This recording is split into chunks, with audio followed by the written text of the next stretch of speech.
I want to say thank you very, very much for inviting me down here. We had a great visit up at the Veterans Home. The monument was beautiful. And I'm just going to tell you maybe a little bit about myself and Paul and what I think about the military. I'd like to thank you for your patriotism and your courage to step up and serve our nation.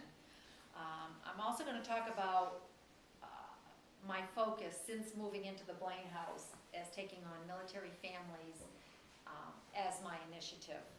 Two things I take a lot of pride in. One is my husband and my family, and the other one is the support for the military and their families. When Paul decided to run for office, it still hadn't hit me that if he won, I'd be in the public light. I was used to running around town with flannel shirts and baseball hats on. But during the campaign, I never really thought about what I was going to have to do had he won as far as public responsibilities. And I kept thinking, no big deal. I just happened to be married to the governor. That's not a big deal. But I could still be just Ann. But the more I thought about this, the more I started to get some anxiety about it because I like to be in the back of the room, not the front of the room.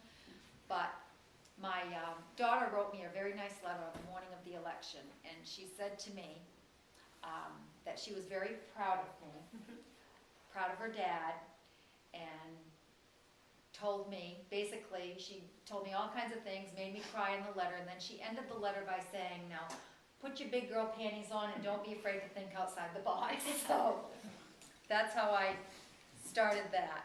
But I knew I wanted to do something that meant a lot to me. I didn't want to just do something for the sake of doing it, but I did want to do something that would make a difference.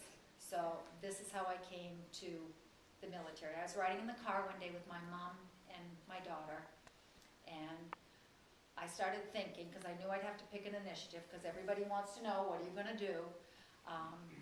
So I thought, what makes me proud to be an American? What makes me wake up feeling like I live in the best country on the earth? What makes me tick? And I know everybody here is going to understand it. It's our United States military. After several meetings with a lot of people, I came to realize, even more than that, I wanted to focus on the men and women and their families. The first year, I can say I've had a lot of fun. I've really enjoyed it. Once a month, Paul and I host military families at the Blaine House. We've had some veterans up from the Augusta home. We've had them over for dinner, and we really like that. Two things that I have done that I absolutely love. The first one, actually there were three things, but I'll tell you about two. The first one was going to Arlington Cemetery. I did Wreaths Across America, and I went on that convoy, and we took 86,000 wreaths down to Arlington National Cemetery. When we got down to Arlington, they had so many volunteers there. They had thousands of volunteers. We laid 86,000 wreaths in less than an hour. People were scrambling to find wreaths to lay. Now the thing about that is they not only bring the wreaths down, they go back in January and they pick them up because they can't leave them there. And I spoke to Karen Worcester, and she said that the wreaths were still in really good condition, and it broke their heart to take the wreath away, but they did that.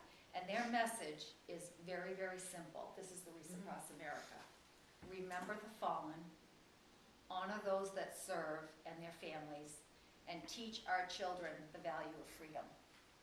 We would drive on the route, we stopped at some VFWs, we stopped at some schools, and I remember driving in one night. We drove into a school, we got there late, and they had a meal for us, and the kids were outside in the pouring rain, waving their flags, singing God Bless America. And it doesn't get much better than that. So that was really nice. The other event that really struck home with me was Colonel Sutherland came to speak a couple of months ago in Portland and Bangor. And his whole issue was, he was talking about the importance of hiring a veteran and the skills that they have.